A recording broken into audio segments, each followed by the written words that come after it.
Hi, family. So I just received a few things from another Christian organization that had worked with some of our kids here from World Harvest. And there were some things that were so disturbing to me, and it just caused my spirit to just rise up, and I just have to talk to you about it. One of these things that I got in the mail was about one of our most treasured children in our midst. And these are the words that this person used to describe this child. Angry, disobedient, and expressing rebellion is the report that this person gave on this child here. Like, this is not this child. And so I started just remembering, even over the past couple of months, of times where kids will come and tell me what someone says in attack of like their character, or someone that just doesn't understand who they are and who their heart is, and they speak these words over them that are not accurate, they're not right. If I were to describe the same child that this person described, I would say they are a warrior. Every time I see them, they are like on a horse getting ready to go to battle, and they've got a 1,000-man army behind them, and they're leading the charge. This person is one of the most tender-hearted children I've ever met. So here's the deal. We have to, number one, understand the power of our words. They attach themselves to people. And so here's the deal. We've got to break these kinds of words off of a generation of kids who love Jesus.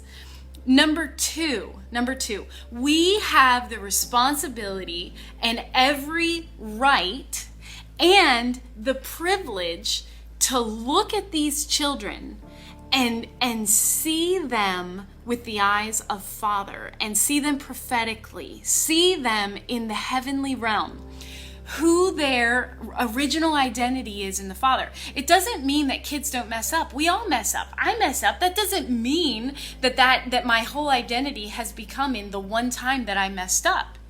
No, we've got to learn to call out what we see in the Spirit. So when I look at this child, I see a child that is a warrior. I see a child that isn't afraid of the greatest enemy that could possibly come against any human. This child would go after it in a heartbeat and be victorious because he's a warrior in Jesus. That's who he's created from the beginning. That's a part of his identity. So it's my responsibility to not look at like a pitfall or something that happens and speak that over the child as if that's their identity.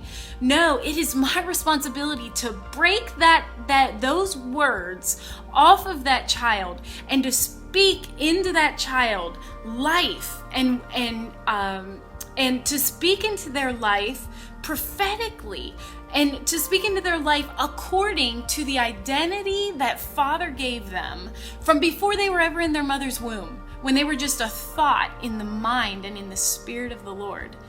That's what we confirm on the inside of them. For this generation to arise weightless, free of this kind of baggage. I mean, all of us can think. You can think back to the times when somebody attacked your character, or when someone said something to you that has disabled a portion of your gifting, even to this day. You'll never be able to do that, or it's not okay for you to do this, or those are the things that will attach themselves. So here's the deal. We have to stand up. And we have got to say no more. The enemy will not use words to pull back an entire generation of kids that love and they know Jesus and they know his voice and they are so not afraid to go after him. So these words will not attach themselves to these children. So break it. Every opportunity that you get to have with a child, break it.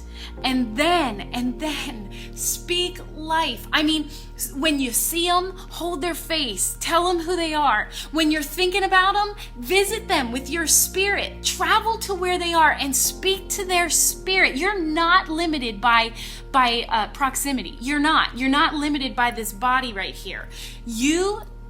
I'm thinking about them. So I'm going to travel in my spirit, and I'm going to speak life into that spirit and life into that child. I'm going to tell them who they are every chance I get.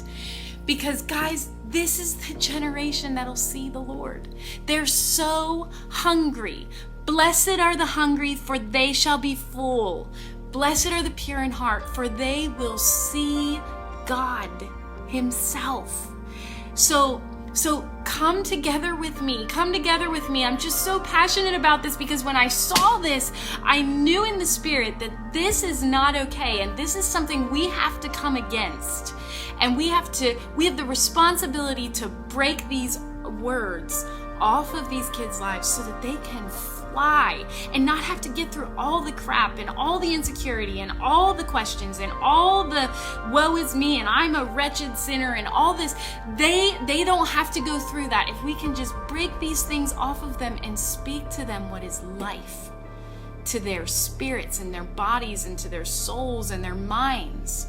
So that's what I wanted to tell you. It's raw, it's in the moment, but guys, it's so crucially important that we speak even into our own children, asking the Lord to constantly see with the eyes of heaven who these kids really are and speak that over their lives.